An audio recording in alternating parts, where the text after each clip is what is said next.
So that's me. I work at the University of Technology, Sydney. I'm a big user of Twitter.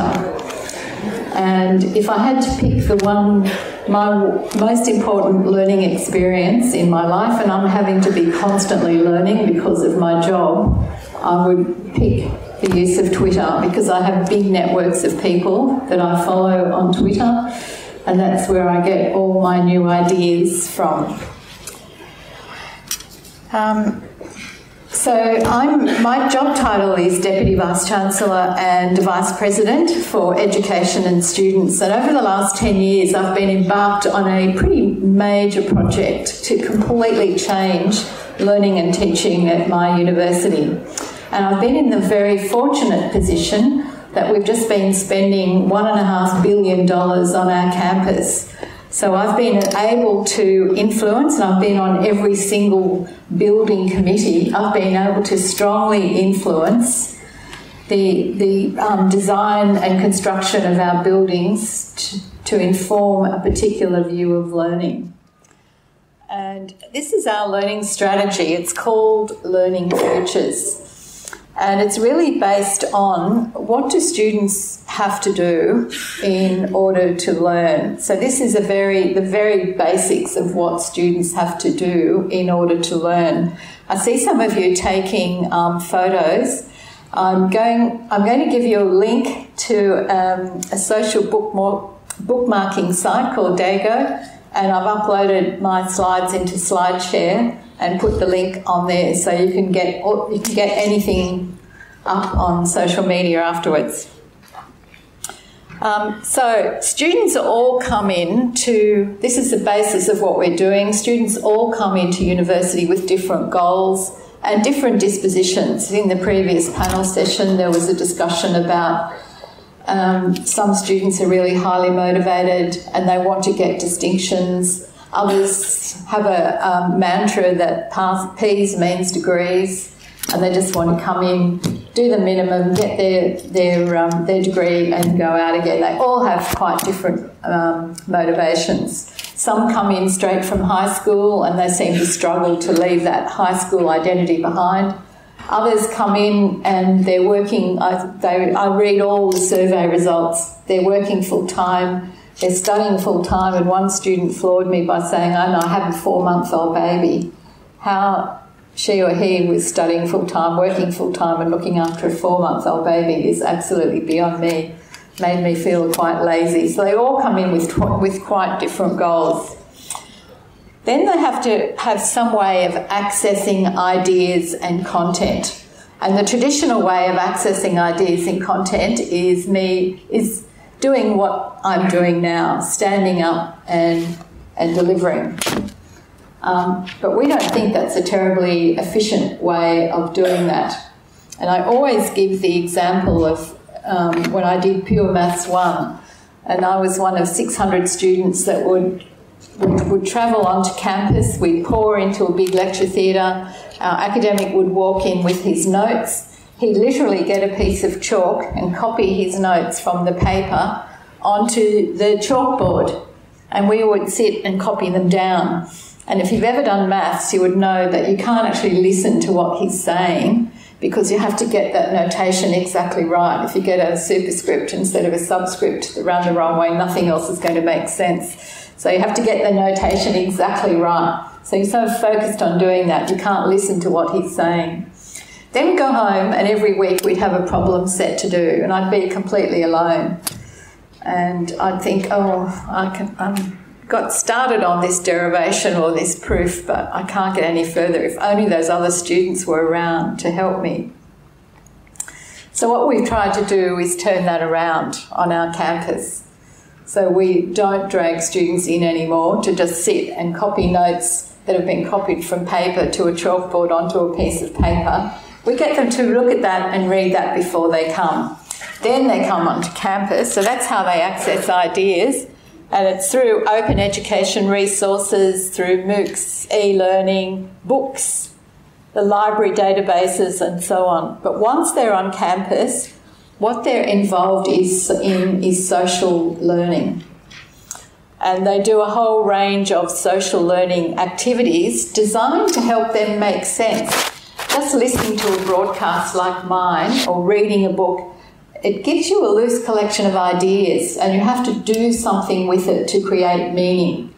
And so the students are involved in exercises that help them link theory and practice, building models, group work activities, role-play simulations, work-integrated learning and travel.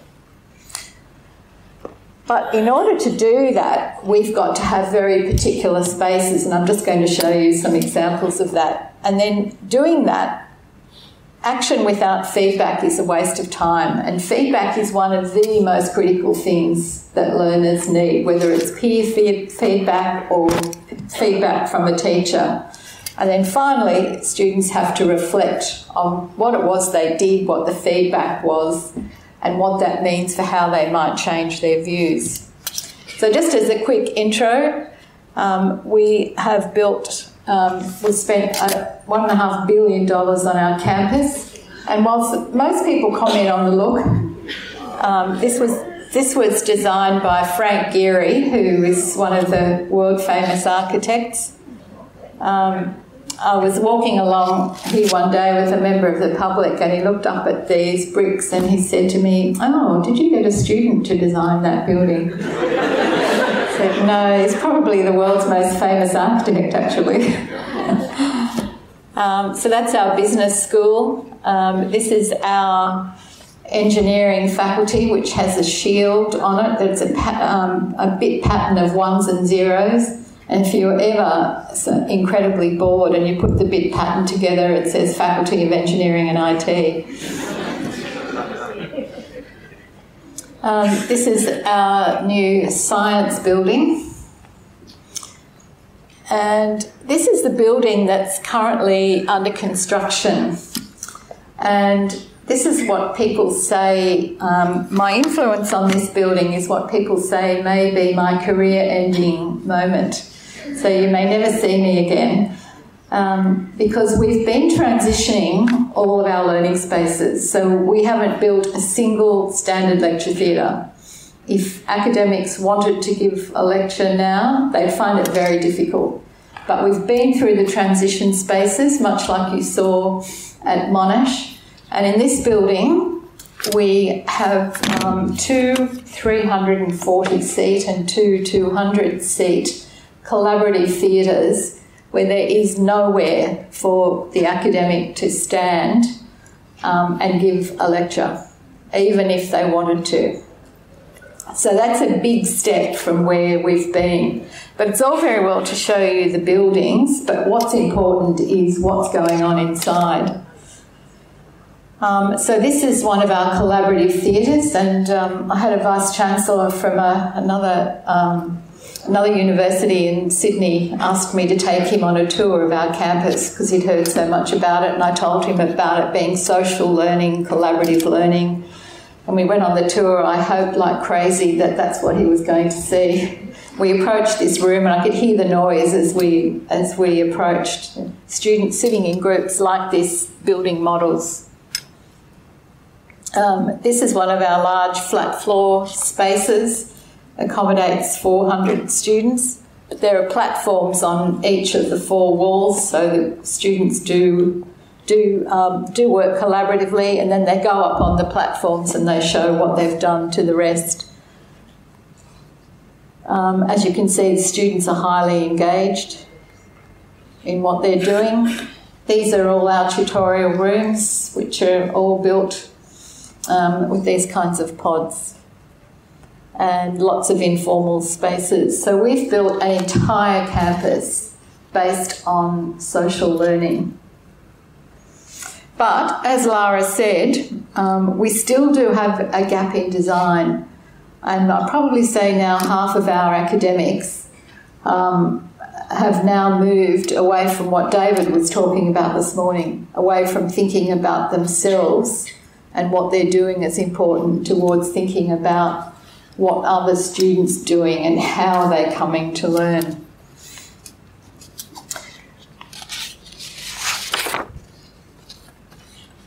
So, on to my real talk, which is really about what constitutes an effective social learning experience. So effective is a really critical word there. And how would we know that it's effective? And if we're trying to design it, what kind of framework might we use for thinking about what makes it effective? So I want you to do some work. It's interesting in this role because we've made this big change to what's happening in our campus. I occasionally get an email from a student saying, "Dear Shirley, are you aware that my academic is lazy? She's not giving us lectures, she's making us do the work." So it's not only academics who think that it's what the teacher does, but at the end of the day it's what the student does that makes the difference. So what I want you to do is to think of an effective social learning experience that you have had. And just on your own, think about what the experience was, how it made you feel, and what made it effective.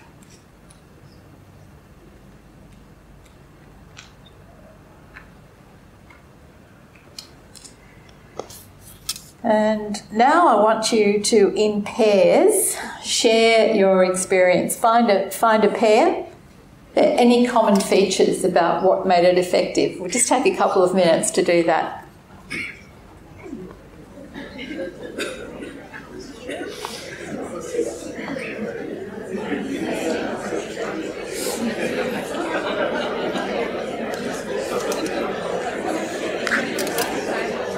While we're trying to get through to that, it's great to see so much social discussion going on.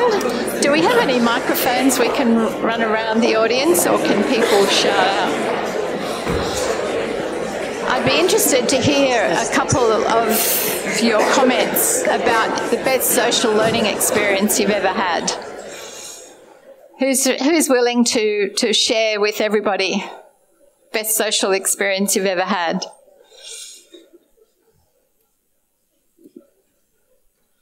No one's willing to share? Well, I'll share mine to start with. Oh, here, we got someone here. Yes. Ah, we've got the Mentimeter up too. Well, I guess one of the features of social learning is creating the role play in the classroom. So I remember this vividly because during my secondary school, I used to hate English. But now I'm studying, I can speak English. Yeah. Because of this teacher, when he came, he introduced a lot of activities, including the role play. So when we get into the role play, we play the role, and we take, according to David, we take a different persona, and that makes you feel comfortable because you can act, you can make mistakes, and you don't feel like you're making mistake because your persona is making a mistake. Yeah. And that kind of role play actually get everybody talking and playing the role and so on. And that's where you get a social interaction, interactivity, and so on, and really enjoy the experience. And that made me love English immediately, you know. So it was really motivational. Yeah. It made you really engage with the material. Exactly. Yeah. So that sort of is a partial answer to one of the questions from the previous panel. So if I had to, I've probably got a short list of about 5 really good social learning experiences that I've ever had, but I'll just choose one of those. Many years ago, I was wanting to learn about learning analytics and what it could do. So I decided to go to the Learning Analytics Conference. And it was just an extraordinary community because it was an audience about the size of this. But as soon as someone would get up and give a presentation and they would mention something or some study, someone would tweet using the hashtag what the link was to that.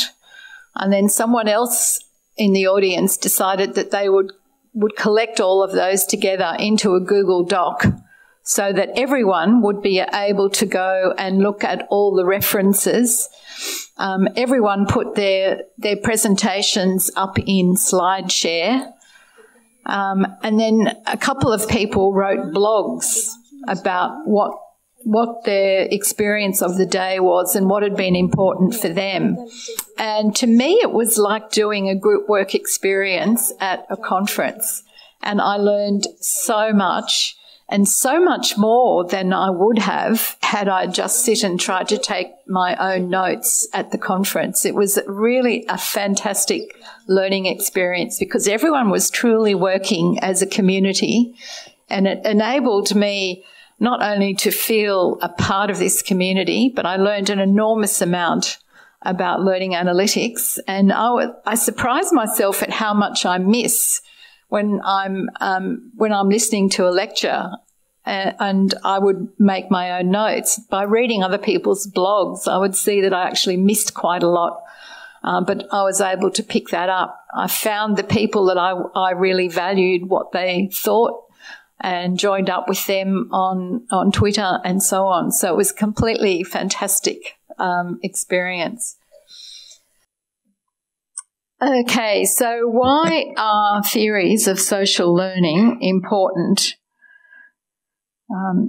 to what we're doing? Now, I want to introduce a framework that's quite an old framework, but it's one that I think is really important. And is Professor Rosner still here?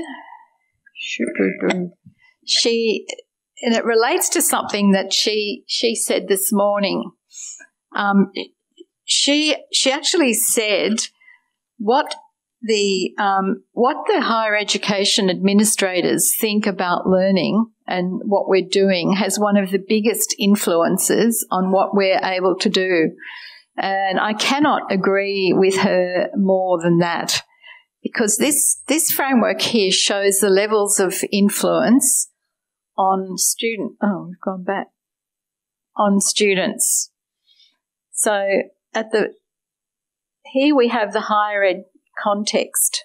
So what do our education leaders in our institutions think about learning and what we're trying to do? Are they, as Professor Rosner said this morning, completely focused on getting citations and going up in all the rankings, and they just want you to do education as cheaply as you possibly can, just to get the students through the door so they can focus on what they're really about, which is research?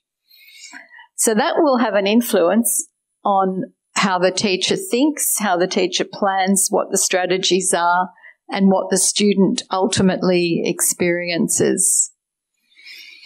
So I'm very fortunate to be the person who's here, and I have a big influence on implementing our Learning Futures strategy about active learning, social learning, collaborative learning.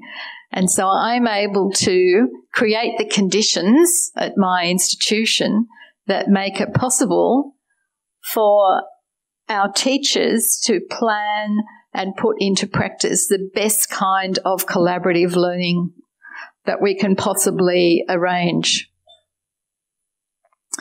So the next level is the teacher thinking about learning, and this comes back to my opening statement about what does learning actually mean to you. And you might want to just stop and think for a minute. If you were being interviewed by me on an interview panel and I said, what do you think your students need to do in order to come to learn in your discipline? What would you actually say? Just take a minute to think about that.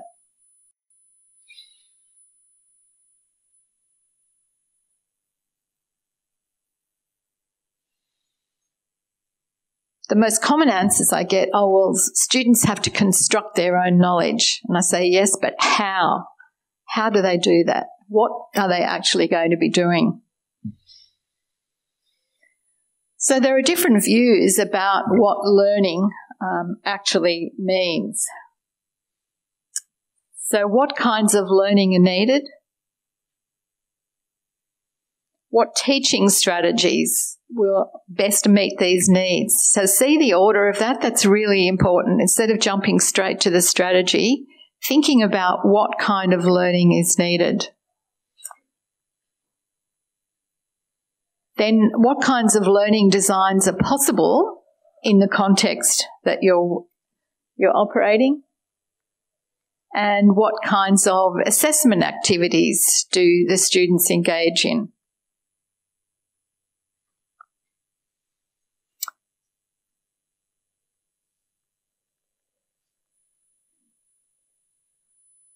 So it's quite a famous piece of work by Roger Salio about what views of learning are. And for many people, knowing a lot is what's important. And you see it a lot in those quizzes. If you see someone on television who seems to be able to tell you answers to almost anything, and IBM's Watson can do that incredibly well now. But is that what you want your students, for them to know a lot? Memorising information for the purpose of storing it up and then regurgitating in an exam. I used to be a master at it when I was in high school. Unfortunately, I didn't remember it the next week, but I always did very well in exams. Is it about acquiring facts, skills? Is it about changing meaning, abstracting meaning and seeing things in a different way? Or is it about changing as a person? So this is a hierarchical view of what learning is, which means if you have the idea of number 6, that learning is about changing as a person, you also have the other 5 conceptions as well, because in order to do that, you do sometimes need to memorise things. You do need to be able to interpret meaning and so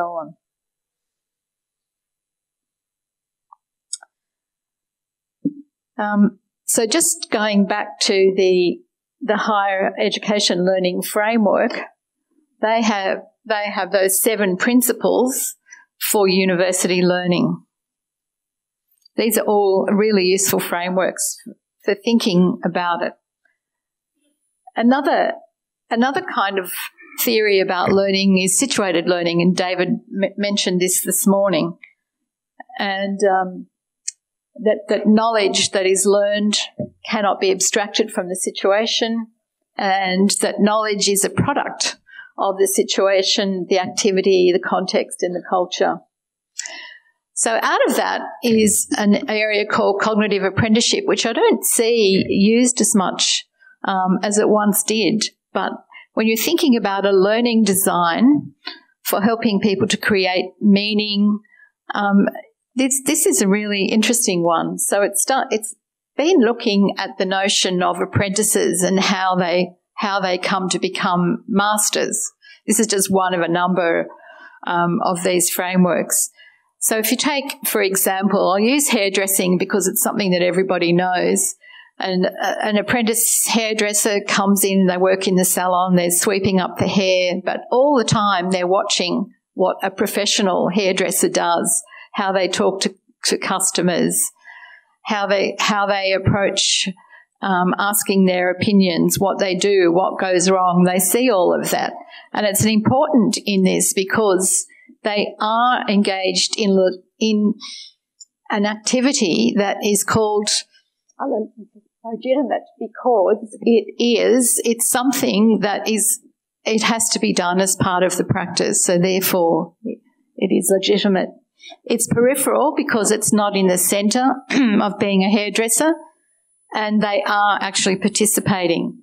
So how do they then move to the centre of the community of practice? How do they move from being an apprentice hairdresser to being a hairdresser who's fully competent? And these are the processes they go through. So modelling, so they're engaged in watching modelling of a professional. They start to get coaching on how they can do what they're doing better. Scaffolding and fading. So the fading is important. So they gradually start to take responsibility for doing more and more. They've been getting feedback all the while, but gradually that starts to disappear. They reflect on what they're doing and then they explore new ways of doing it. Now, I've seen some wonderful social learning experiences built around this cognitive apprenticeship model. In large-scale online learning. One of them was about weather forecasting. So it started out with a whole lot of weather patterns, and online they had a number of experts in reading what all these patterns mean. And the student had to come in and watch what they were doing, how they were talking about it, how they were interpreting it. And they watched many of those cases, and then gradually the learner started to get more involved. And then they would get feedback because there's a finite number of patterns and ways of understanding those patterns. Gradually, the experts disappeared and so on. So that's a wonderful kind of social learning experience. So that's thinking about learning. So the first thing to do is think about what learning actually means to you. Is it about memorization? Is it about constructing meaning, or is it about changing as a person? So then what does that mean for the way in which you plan that effective social learning experience? So this is about course aims and structure. So start out by focusing on what it is that the student is doing. And then you set up the aims and the goals. So will they be able to recall significant dates, interpret X in the light of Y, or critique? They're quite different planning. And then, only then do we come to what are the strategies, what are the students going to actually experience. And lectures, of course, are perfect if you want students to memorise information to reproduce them in an exam. But if you want students to be able to analyse and to argue, debates, role-play simulations, discussions, peer assessment, all really good strategies to promote that. But I can't emphasise enough the importance of thinking about learning and what you want the students to be learning, then how you design the aims, objectives and the strategies. So we now come down to strategies, which is where most people start, and what those might be, and what's different about MOOCs. Now there's quite interesting work has been done by my colleague George Siemens. Had the interesting experience of running a MOOC with George last year. So his idea is that learning and knowledge rest in a diversity of opinions. So this is a theory. I don't really think of it as a theory of learning, but I think of it more as a strategy for designing learning in a connected world. So that if you have a group of people online that you're connecting with, if they all come from the same background and all quite similar, you're probably not going to learn very much because it's just going to be the pooling of, or like an echo chamber. Whereas if you have a diversity of opinions, it's going to be very worthwhile. The second part of his idea is that learning is a process of connecting specialised nodes or information sources. And remember my story about the effective social learning experience I had, which was going to the conference. There was a whole diverse range of people there, and I was able to connect up all the different nodes of information sources, from Google Docs, from blogs, from SlideShare, from Digo websites and so on. In his view, the capacity to know is more critical than what is currently known. Now, we hear a lot about lifelong learning at the moment, and I've spent all year doing a special project on the future of work and what that means for education. And this is absolutely increasing in importance. We're about to have to embark on a reskilling revolution. I forget who it was in the panel was talking about learning 4.0, and that's around the industry 4.0, all that work. But we've got a whole army of workers who are going to have to become completely reskilled and undergo a major uplift in their learning. So the capacity to know and knowing how to go about it is more important, according to George. Maintaining and nurturing connections that are needed to facilitate continual learning being important, absolutely. The networks of people that you have, and one of the most important things for us to do as teachers and for us to help our students learn to do is build that network. It is unbelievably important for everything, not only for our own learning, for our students' learning, but in going out and getting jobs. I saw a fascinating diagram recently, and there was a triangle, and it was about how our students get jobs. And about 80% of the triangle was students sending out CVs to organisations. Organisations now get thousands of job applications for every position. And then a tiny bit of the triangle was about maintaining networks.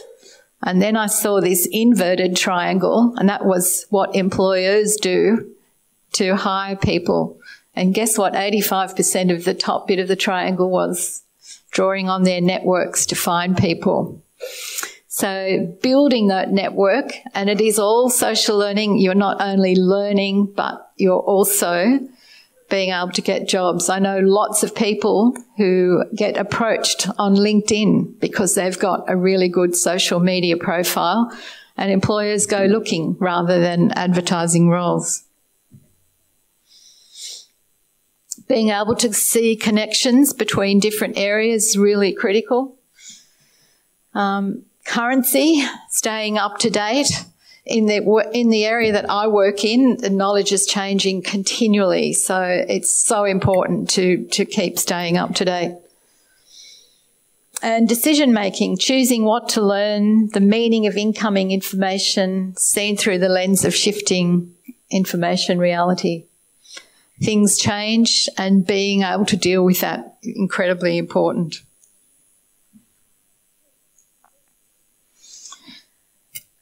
I was going to take you through Diana Laurelard's conversational framework as another kind of learning design, but I'm just going to do it really, really quickly.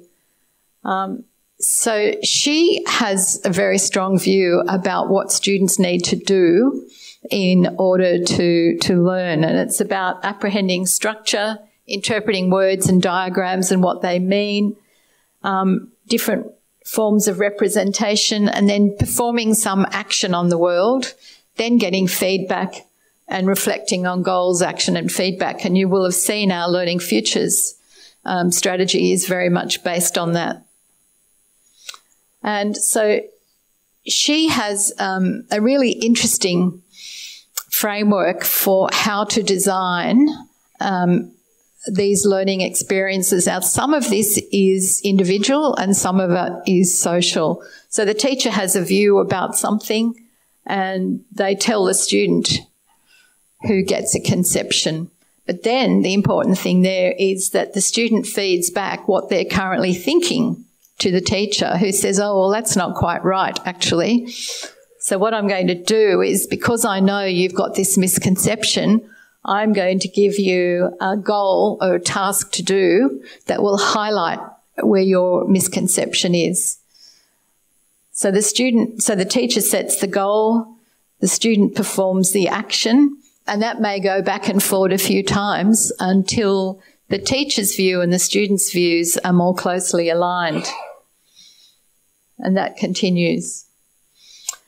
But then, and I'm not going to do this today, but it's then the student's action goes out into a social learning network, which is a really important part of it. So once the student feels they're getting there, they then start to collaborate with other students in a social learning framework.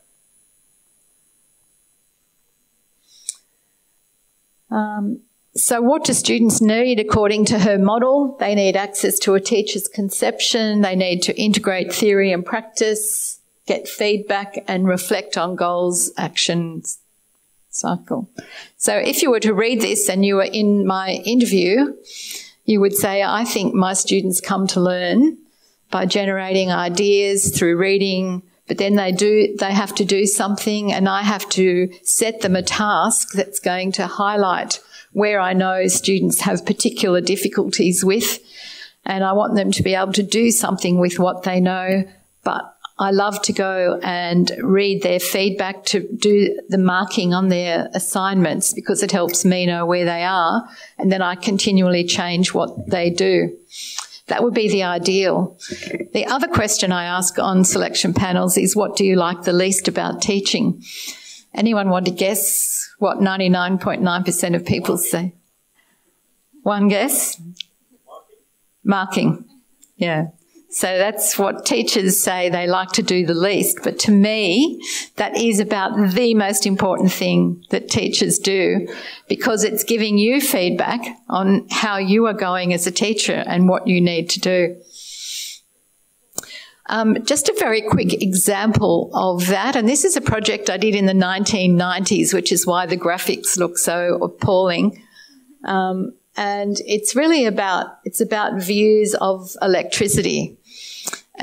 Students know equations and formulas, but they don't actually know what it means, it turns out. And if you give them something like this, they often can't make the leap between what a circuit looks like and what the circuit diagram is.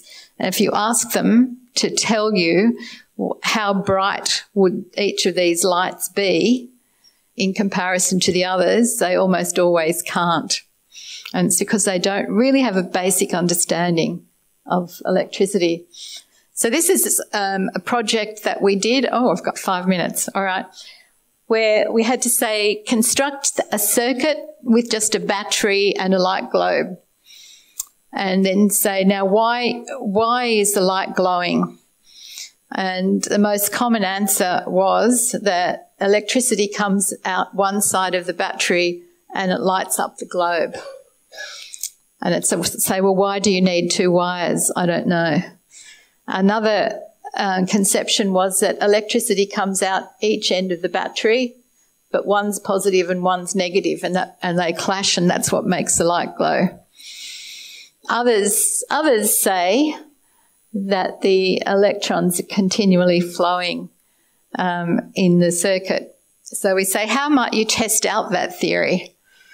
And we say, let's put an ammeter in that measures it. Now, think of what your theory is and what the readings might be. And then when they saw that the readings were the same, they'd say, oh, I'm wrong. What is the right answer? Then we have analogies, which I don't have any examples of, to help them to understand what's actually going on and to get a qualitative answer. Another social learning experience. Now, I did actually go and try to have a look at the literature in preparation for this, but it was quite sad how little there was about designing effective social learning experiences for MOOCs. But I did come across quite a fascinating PhD thesis where the author had enrolled in 267 MOOCs from 11 different hosts. He'd looked at the pedagogy and tried to explain what was going on. And then in the second part, he selected courses that appeared to be the most intent on promoting social learning. And he did find that there was an interplay between motivation and social learning methods, that when the social learning worked well, students felt more motivated. So that was the good news. But in general, the forums didn't result in personal social connections. But his idea was that it's important for the teachers to discuss the value of social learning with students. And this is how he assessed them, or distinguished. So forums were the most common, how they were used, but mostly he said he found that the volume of postings in forums just overwhelmed people, overwhelmed learners, and I've had that experience myself in MOOCs, both as a student and as a teacher. And even the tools where they enable you to vote up particular postings didn't seem to help all that much. But it's quite extraordinary to see here that it's mostly simply forums that are being used. And a bit of social media, 39%, some face-to-face, social presence, 28%. So we've still got quite an incredibly long way to go. So his advice in increasing social learning is give the students the facility to vote things up and down, that the teacher should model good practice, and a technique that I've used is creating weekly discussion topics and then nominating a student in each of the groups to do what we call weave the conversation, try to draw it together in a summary for everybody else to use, and with you doing it the first time as a teacher. Require responses. Peer assessment, where students grade each other according to the work, that can help. It can really help students to see a number of differences between what they've done and what other students have done. Not all students value, and it really is important to have a good rubric for students to follow. Providing written feedback. A challenge is, are you going to make that compulsory to pass, or is it going to be optional? Group work, a big challenge. It's a big challenge I've had in teaching MOOCs is how you actually get large numbers of people into groups. There have been some success in trying to create a whole lot of empty groups, large numbers of groups, very time intensive, and then ask students to just go in and join them. But trying to find some ways of doing it is important. Online games and assignments. The use of social media. I think that's been really underrated and something I would highly, highly recommend. I'm just going to go on just very quickly to Gilly Salmon's model. Who's seen Gilly Salmon's model of e-moderating? Oh, I was going to do it quickly at the end because I thought everyone would have seen it. So in bringing students online, she has done a huge amount of work and found there are 5 stages. So first of all, students have to be able to get onto the online platform, and for some people that's a struggle. And so having a discussion board where the students do welcome and introduction is important. The next time is to do an online socialisation, so getting the students online, talking to each other, feeling comfortable with each other. Then comes the information exchange, and this is where the social learning really starts to come into its own. So students start to post links, post articles, make comments on articles, and so on. And you can use tools like Dego, Facebook and Twitter. Then it's all very well to exchange information, but then as part of the learning design, they have to do something to bring together that loose collection of ideas to create personal meaning. And that's where the knowledge construction comes in. So producing some kind of artefact, it might be an essay, it might be a learning contract, it might be a video, anything that brings together the learning. And then finally is the last stage, which is the ongoing development and what that means. So social learning is important in all of that, but particularly the design is important in the information exchange and the knowledge construction. I'm going to skip over that, but it's in... I just added this slide this morning because someone mentioned role-play simulations. In the late 90s, I did a national study looking at the impact of the use of technology in higher education. And this was one of my favourite examples, and it was done by the late Andrew Vincent, who was an expert in political science on the Middle East, with always on the news. And he developed an online role-play simulation for his students studying political science at Macquarie University, at a university in America and a university in the Middle East. And the way this simulation worked is that students were each allocated a role of someone who's prominent in the Middle East. It might have been the Prime Minister of Israel. It might be the head of the army for the peacekeeping force, and so on. Students had 2 weeks to go off and research that profile. Then they had to post a profile, and they were marked on how well they'd done that research and analysis. And they were expected to read each other's profile. Then Andrew would put forward a scenario of some event that was likely to happen in the Middle East. And the students then had to progress their role and the interests of their role on that simulation. And then it concluded with a final conference. When I interviewed those students, I have never ever seen students as engaged as these students were. They reported setting their alarm at 2 a.m. to get up and see what was happening in the simulation, because students on a different time zone would have been working at that time, and they wanted to see what was happening. I got complaints from lecturers in other subjects that the students were devoting all their time to this simulation and not doing work in their subjects as well. So this is so easily done, just using the tools that we've got now, and it's a wonderful learning design.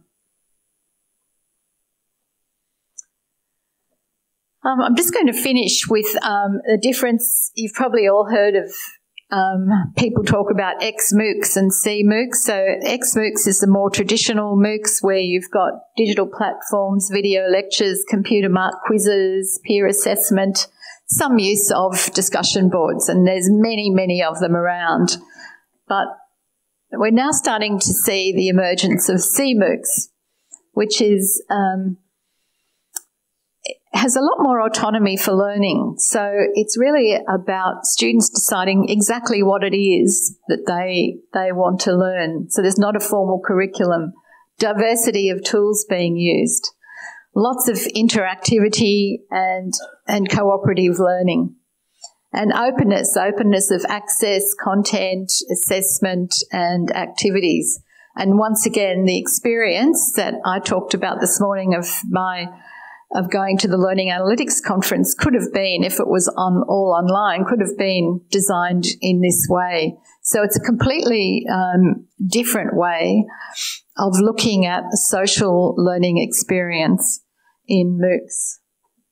Now, I mentioned to you that I've set up I'm trying to practice what I've been preaching here this morning. So I've set up a group in Digo, and every single link that I've mentioned this morning is up on that site, and you are welcome to go in.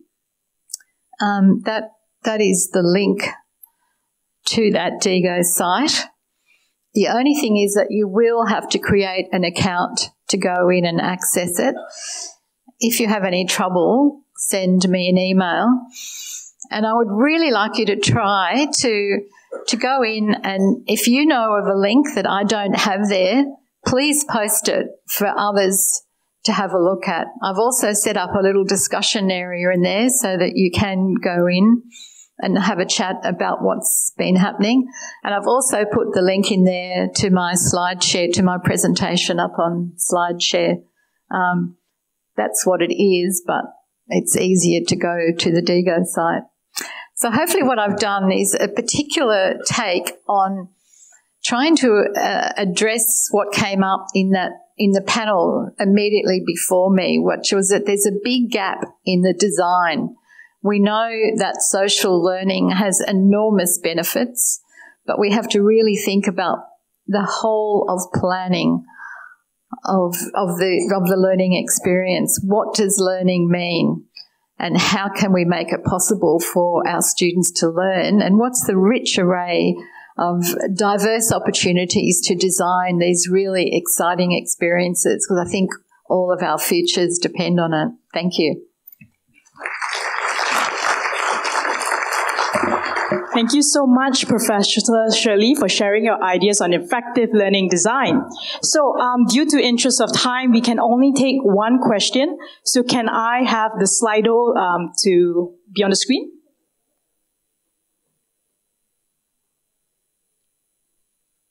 Actually, I can read the question. So the top question that appeared on Slido would be, how do you cater for a group of students with different level of understanding of that subject in the same group?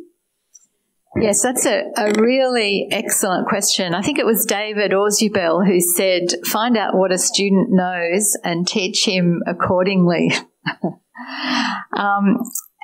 And there's a whole new, I won't call it religion, but there's a whole new, some people call it a fad, but everyone's talking at the moment about personalised learning. Who's got personalised learning in their to-do list this year? I have. Yeah. No, not many people. Okay. So this is the idea that we can do exactly that. And I think one of the reasons for me showing you that views of electricity is that we know that students come in with very different understandings of what electricity is. So you know that a toaster produces heat and light. You know you have to pay electricity bills. So people get the idea that electricity is something that's consumed. But you can't actually build on the knowledge of what electric current is and what electricity is while students still hold these views. So what we need to be able to do is to understand very clearly what those different entry points are and to design different experiences depending on where those students are at. And that was one example of doing it, because otherwise it's like we're trying to build a house, and are we building it on 4 different kinds of grounds? And we know how to treat each of them to make them stable, and we've just got to do the same thing in learning. And the kind of tools that we have available now absolutely make that possible. So it's a very, very exciting time to be working in online learning. Amazing. Thank you so much, Professor Shirley. So for all the questions here, due to the time, what we can do is you can post the questions on our Open Learning conference course, or you can also approach Professor Shirley during your break time or lunch. I'm sure she'll be around. All right. So thank you so much, Professor Shirley. Let's give her a round of applause.